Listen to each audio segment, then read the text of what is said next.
You're going to face criticism. Someone is going to blame you for something. Someone is going to say something about you that isn't fair, or maybe it is fair, and that's worse. And in that moment, the way your mind responds to that, that's where mental strength either exists or it doesn't. So let's talk about what it actually is, because most people have it wrong. Mental strength isn't the person who raises their voice the loudest. It isn't the one who shows their toughness first, who never flinches, who performs some version of hardness that other people are supposed to find intimidating. That's not strength. That's reactivity dressed up as confidence. If you're easily triggered by what people say, you're going to face criticism. Someone is going to blame you for something. Someone is going to say something about you that isn't fair, or maybe it is fair, and that's worse. And in that moment, the way your mind responds to that, that's where mental strength either exists or it doesn't. So let's talk about what it actually is, because most people have it wrong. Mental strength isn't the person who raises their voice the loudest. It isn't the one who shows their toughness first, who never flinches, who performs some version of hardness that other people are supposed to find intimidating. That's not strength. That's reactivity dressed up as confidence. If you're easily triggered by what people say, easily pulled off center by someone else's opinion, that's not power. That's the opposite. A strong mind is a mind that is not disturbed by the ups and downs of life, not immune to them, not above them, not pretending they don't land, undisturbed. Here's the first thing to understand. Life moves. It has always moved. There will be periods of praise and periods of blame, periods of gain and loss, fame and disgrace, pleasure and pain. These aren't exceptions to normal life. They are normal life. And the person who builds their stability on things always going well is building on sand, because things will not always go well. The question is never whether difficulty is coming. The question is what you're made of when it arrives. And most people never find out. Not because difficulty doesn't come, it always does, but because they spend so much energy avoiding the question that they never actually answer it. They stay comfortable. They stay small.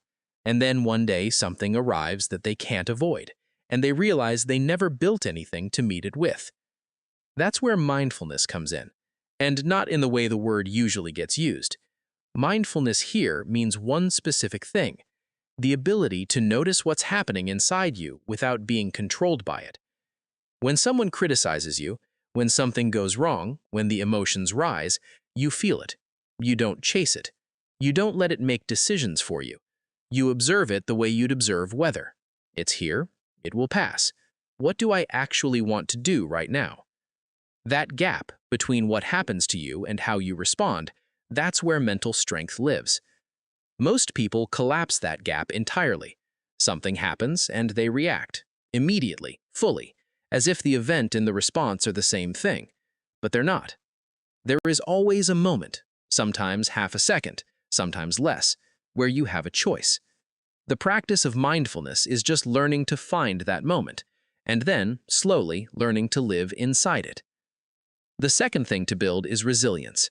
And resilience begins with one clear understanding: what is in your control and what is not. Other people's words are not in your control. Other people's opinions, their criticism, their reactions, those belong to them. What belongs to you is your response, and that is always a choice, even when it doesn't feel like one. The moment you genuinely internalize this, not just as an idea, but as something you actually live by, an enormous amount of weight lifts. You stop spending energy on the things you cannot change and start directing it toward the things you can. Resilience also means developing a problem-solving mind. When something goes wrong, the untrained mind takes it personally. It collapses the problem into identity. Why is this happening to me? Why am I like this? Why does this always happen? The trained mind does something different.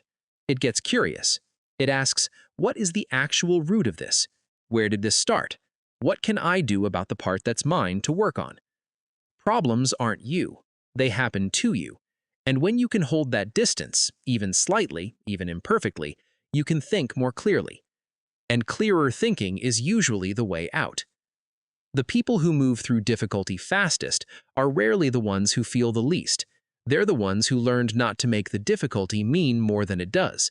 A setback is a setback. A mistake is a mistake. It says something about a moment, not about a life. The third thing, and this is the one that gets skipped most often, is self-compassion.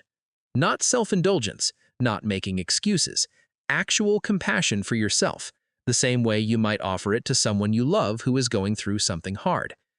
If you don't have this, other people's negativity gets in too easily, because there's no filter. There's no internal voice that says, "That's not mine to carry." When you genuinely value your own peace, you stop being available for every piece of bitterness someone else wants to hand you, not out of arrogance, out of care for what you've built inside. Think about how quick most people are to extend grace to others and withhold it from themselves. A friend makes a mistake. You tell them it's okay, that they'll figure it out, that one bad moment doesn't define them. But when it's you, different rules, harsher voice, no patience. And that internal harshness doesn't make you stronger. It just makes the inside of your head a place you don't want to be. A simple practice. At the start of the day, before the world has a chance to take up all the space, remind yourself of one thing, that whatever comes today, you are going to meet it without turning it into a weapon against yourself. You are going to empty what needs emptying. You are going to keep the inside clean enough to live in. Because here's the truth about a strong mind. It is not built in the dramatic moments. It is built in the quiet ones, in the daily choice to stay aware, to stay curious, to stay on your own side even when it's difficult. The storm will come. It always does. The only question is whether you built something before it arrived.